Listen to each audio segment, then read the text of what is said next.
1201 തുലാമാസത്തെ ജ്യോതിഷ ഫലങ്ങളാണ് ഞാൻ പ്രവചിക്കുന്നത്. അതായത് കുംഭക്കൂറിൽ ജനിച്ച ആൾക്കാരുടെ ഫലങ്ങളാണ്.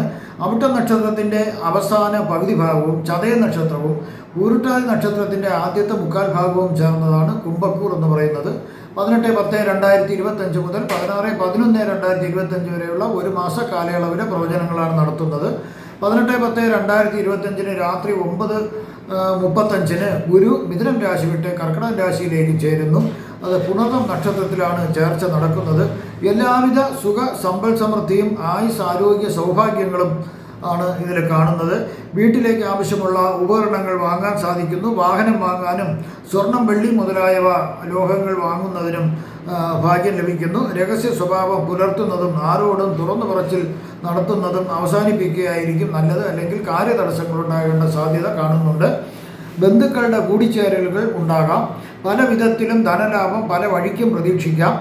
ശത്രുക്കൾ തൽക്കാലം ശല്യം ചെയ്യുന്നത് നിർത്തിവെക്കും. എല്ലാ ഭാഗ്യങ്ങളും ഭഗവാൻ നിങ്ങൾക്ക് നൽകും. അത് സൂക്ഷിച്ച് വിനിയോഗിക്കുക.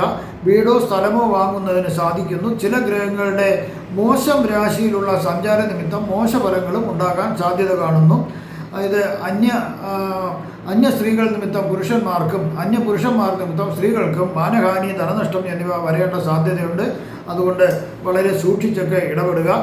അതുപോലെ തന്നെ നാൽക്കാലികളെ വളർത്തി അവർക്ക് അതിൻ്റെ വലിയ ഉപജീവനം നടത്തുന്ന ആൾക്കാരാണെങ്കിൽ അവയ്ക്ക് പല രോഗങ്ങൾ വരാൻ സാധ്യതയുണ്ട്. ആരംഭത്തിൽ തന്നെ വൈദ്യസഹായം ലഭ്യമാക്കുക.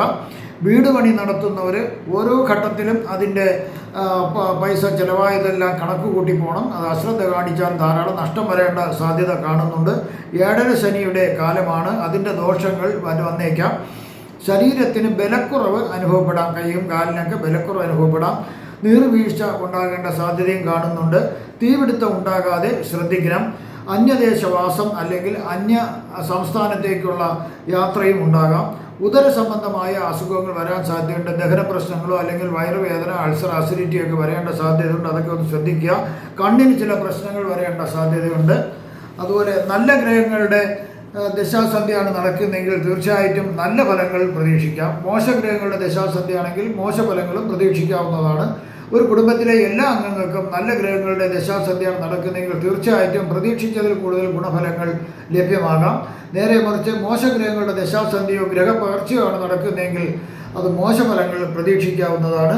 നിങ്ങൾ ഒരു ജ്യോതിഷ പണ്ഡിതനെ സന്ദർശിച്ച് ജാതക പരിശോധന നടത്തുകയാണെങ്കിൽ അദ്ദേഹത്തിൻ്റെ അഭിപ്രായ പ്രകാരം പരിഹാര പൂജകളൊരു ആവശ്യമാണെങ്കിൽ നിങ്ങളാൽ കഴിയുന്ന രീതിയിൽ ചെറിയ പൂജകളൊക്കെ ചെയ്യുക.